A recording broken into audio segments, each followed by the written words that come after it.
Greetings and welcome to Smartwatch Ticks. We're a YouTube channel on the web at smartwatchticks.com. We're at the end of 2020, and who would have ever believed that smartwatches would have advanced to the stage they are right now by the end of this year? Who else would have ever imagined that 90% of the public only knows of the tiny little, exactly the same designed Apple Watch Series 1, 2, 3, 4, 5, 6. What, you got two sizes now, a little bit smaller and a little bit bigger, but nothing like this. What we do at this channel is really, really different. A lot of you guys are very interested in these oversized watches, and so we're going to take some time and have a little play today. We've got the new Max. I want to call it a Lympho. Lympho makes similar size ones, not this one yet, but this is Ticris. Both of these are the Ticris Max and Max Small. They could have called it a Ticris Mini, a Mini and a Max. That would have made sense, but you want it to be Max, but smaller Max than a Max. Prime 2, a bigger version and completely different design than the original Kospet Prime, is here in the middle. So you got rectangular and round. And what we're looking at, this is a custom watch face, an animated watch face. The possibility to put animated faces and touchscreen sensitive faces, with complications or whatever you call them, where you touch a button and it launches an app, that exists now on these Android smartwatches, so they're really cool. This particular face comes to us from designer Alrod, and he's made a bunch of them. So I want to show you a few of his. First of all, this same face made square for the older Android Square watches, he's expanded and extended, and made it wide. Correct me if I'm wrong, but I think that's a girl surfer and that's a boy surfer. I don't know. I can do the same thing on this one, though. Usually the first touch unlocks it, the second touch activates it. If you think it's sluggish, it's because Uncle Tix hasn't quite learned how to do this right yet. There we go. Now, that's the way I like to show them. Full width, full height. You can see the actual borders now. This is edge to edge, right up to the bezel. Here you got a bit of a black border on the side, and it carries over here as well. But if you want to just hold it on the side, you can and not get your fingers on the screen. You got a little button you see over here. This is a sliding button that can be moved around, and there's one right there too. This is for an app called Floating Toucher. We've talked a lot about that on various videos, and it brings up something like this, and you can go all over and do all kinds of amazing things with it. This is a different one, Smart Touch, I believe is what it's called. And the reason this one is on here, if I can get it to activate, there you go. And it gives you a little curve thing that you could put different programs and actions on. This one is on here now because Floating Toucher does not work on this watch. And that's because this is Android 10. These are Android 7. But enough talking, let's play. First of all, let's get a weight on these guys. The lightest one probably is the Max S. In grams, it's coming in at 118. The next one, what do you think is going to be heavier? Well, let's go to the Max itself. 118, 154, and the big round Prime 2, this is with their bands on it, 113. Now, this has a different band. This comes from Straps Co., and they've got some great alternative bands to these watches. Definitely check the show notes for a link if you want to get a custom watch band for your Android watch, as long as the bands are removable, which these are on the Prime 2 at 113 grams.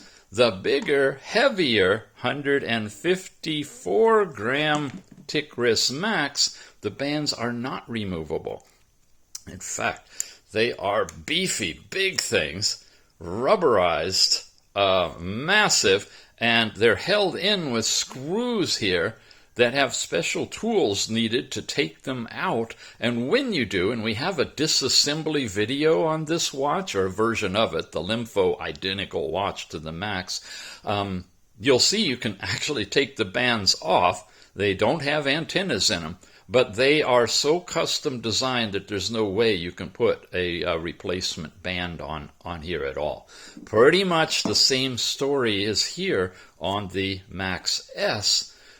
This is a little bit more flexible, but you see they go in here and they're held on with screws up at the top like that. Am I in focus? There you go. And same story, you're not going to be able to take them off and use this watch with other bands. However, if you're interested in making a pocket watch out of it, I presume you could take these off, and notice it doesn't come down to the bottom here, so you could probably lay this flat down, put it in your pocket or put it on your desk or whatever, and do it bandless. I'm not ready to do that yet because I don't know if I really will destroy it or not, and I love this watch. This one, of all of these, fits the niche for me. And now it's time to show them on. I'm just going to wrap it around to give you the feel.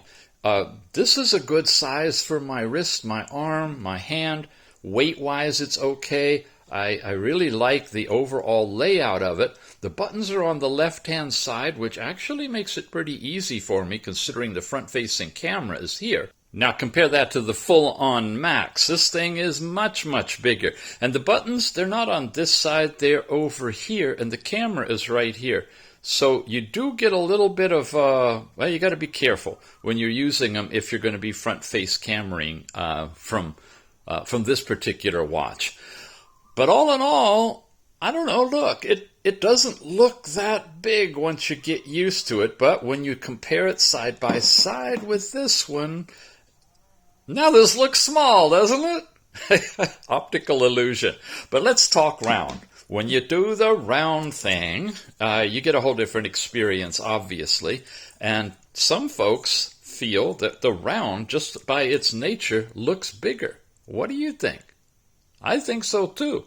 I actually like the rectangular ones laying parallel to my arm. They just kind of blend in more. This is a really big watch, and it's a great watch. It does a lot of really cool stuff, but it definitely has some size to it.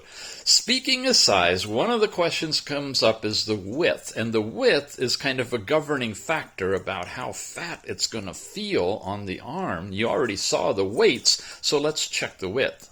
So the round Prime 2 has an extra couple of millimeters or so here by the raised back that presses into your arm to make a nice seal. That's kind of a good thing. It also keeps the watch elevated a little bit. If you get any sweat, it stays around the outside. But it does add thickness. So what we're going to do is pop this open, come in here, and check. The edges is right around 18 millimeters, 17.81 if I'm pressing hard.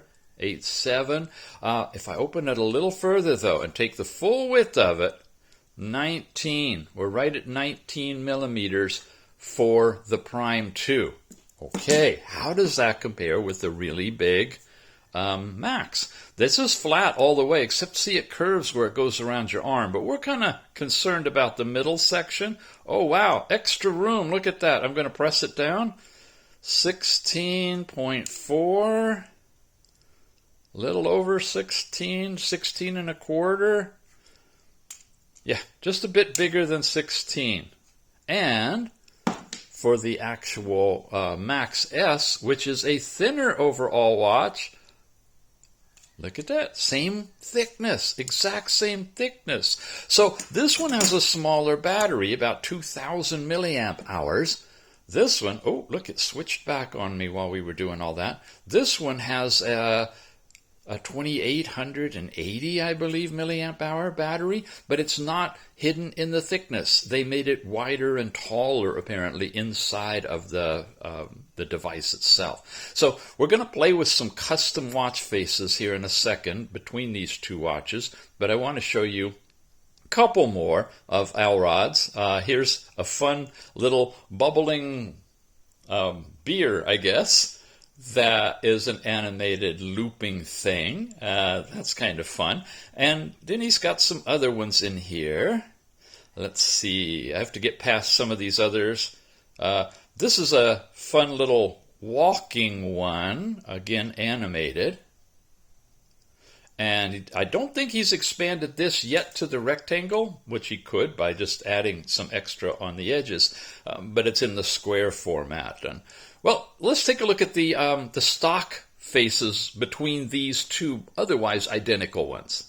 First of all, both watches are available with a black border or silver, and this is what they look like together on my fancy paint roller. Paint rollers are great for storing your watches, by the way. So we've seen this fancy, colorful one with the flowing design on it, and it's touchable. I don't know if you noticed that. This one not. The fire is right there.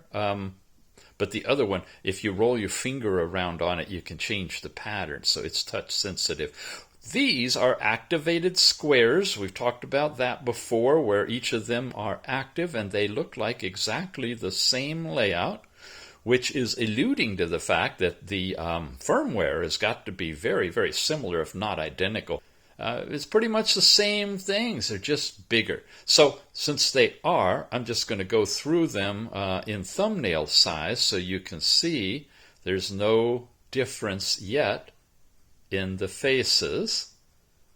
They're all identical. This is very colorful with a lot of changing hues, so you can get a real feel of the brilliance of the screen and its edge-on visibility as well. I like that colorful rose for demonstrating that. Then you get into this one, another colorful one with analog hands, a digital watch. Now we're seeing something different here.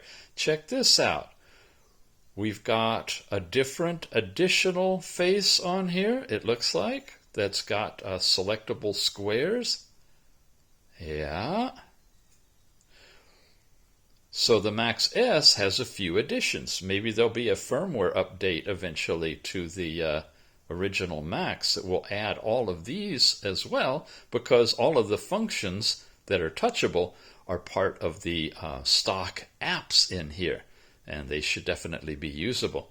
Okay, then we get into this jellyfish thing, and I'm over here into a whole different type of a watch face, which is a custom face. And it's jumping a little bit because there's two different designs depending on the watch engine that's being used. So this is not a stock face, and so you're not going to find it on this one.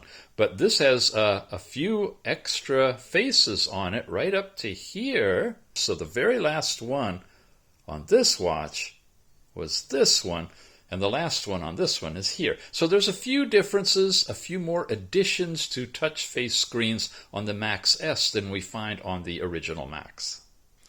So that's probably enough for today, just to give you a feel for the weight, the thickness, the size, what they look like on. Tell you a couple of more things quickly just to be aware of, and that's about the cameras. Obviously, the Prime 2, if you've been studying this, has got the humongo amazing camera. Without getting too technical, it's rated at 13 megapixels. It's currently shooting 8 megapixel pictures, but there's a firmware upgrade coming that will raise it to 13 full megapixels for pictures. Video, you can go up to full high definition, 1080 by 1920. Is that I think that's it. And maybe 4G, I don't think so. Anyway, I got a video coming up where we're going to do video as a stress test for the Android 10 watches, so check that out. But without going too deep, let me just say that the best camera is on the Prime 2. Let's call that one high resolution. Medium resolution is on the Ticris Max. It's a front-facing camera, but it's only front-facing. There's no other ones. Let's call it about 8 megapixels-ish, but just medium. You know, you're going to get pretty decent video, probably the same 1080p resolution video that you're kind of used to, and good pictures out of it as well, but not great, you know, okay? And then this one is supposed to be the same camera on the front, 8 megapixel looking at you, with a wait a minute, a 2 megapixel camera on the side?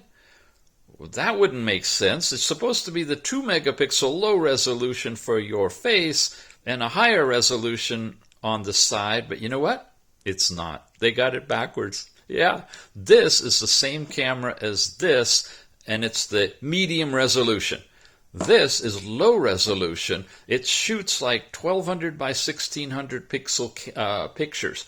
Not that big. And the video, this is where it's weird. The video is the same 1080p kind of video that you can shoot with these. The thing is, it's all fuzzy. Very weird. Hopefully we'll do a more detailed look at the camera aspect of all of these. But if you're buying a watch for a camera, don't wait a few years. You know, it's not there yet. Everybody buys a phone based on the camera. Does it do as good as an SLR? The watches aren't there yet. They're a few years behind. So it's a nice addition to have. What you could be concerned with is, are you going to get a decent enough picture from the front to do your video chatting and duo calls or whatever you're using for video calling? And yes, all three of these, you'll get that. This one, of course, is one camera, but you flip it up and it's pointed towards you, and you can get that kind of a use out of it as well. And the last thing is battery life. I know you guys always want to know. I want to know too, but it's a really hard thing under different loads. They're big batteries in all three of them, so you're going to get fairly decent battery life, but these are not watches that give you 30 days with a 1-hour recharge. They're not that style. So look in the show notes under each of the reviews for the Kospet Prime 2, okay, the actual full review, the Ticris Max, and the Ticris Max S, and I'll try to post updates to battery testing under different loads that I'm running these with when I'm wearing them. It's just too big of a job to try to do a full-on scientific study of all of that. And any of you that have these watches and you've done some battery life testing, please leave your results in the show notes, in the comments, okay? In the comments. Check the show notes for my evaluation and the comments for what other people have to say about how long these watches will last under different loads. But there you have it. These are the trailblazing largest sized rectangular watches with a beautiful custom Casio face showing on here right now. And this one is the Prime 2, which is the biggest round Android watch on the market, also with the new processor, also with more memory, 64 gigabytes, 32 gigabytes on these, also with more RAM, 4 gigabytes, 3 gigabytes on these, and of course more expensive too, with custom bands on here available from Straps Co., which I got a link for you, to pick up any of these that you'd like to buy or straps that you'd like to add. Non-removable straps, not waterproof, any of them. No Bluetooth calling with any of them. You can do texting. You got to put some third-party apps on here like Watch Droid if you want to do texting from the text messages coming in from your phone, tethered, and reply to them. It is possible, but it's a stretch. The best thing to do is take off the cover in the back and put in its own independent SIM card, GSM network like AT&T or T-Mobile, and then it'll run on its own SIM and be a full-fledged replacement smartwatch phone for you. You have been watching Smartwatch Ticks and do appreciate your subscription and being here. And a shout out to the sponsors who bring these things in for us. And I'm pretty sure all three of these are from Banggood.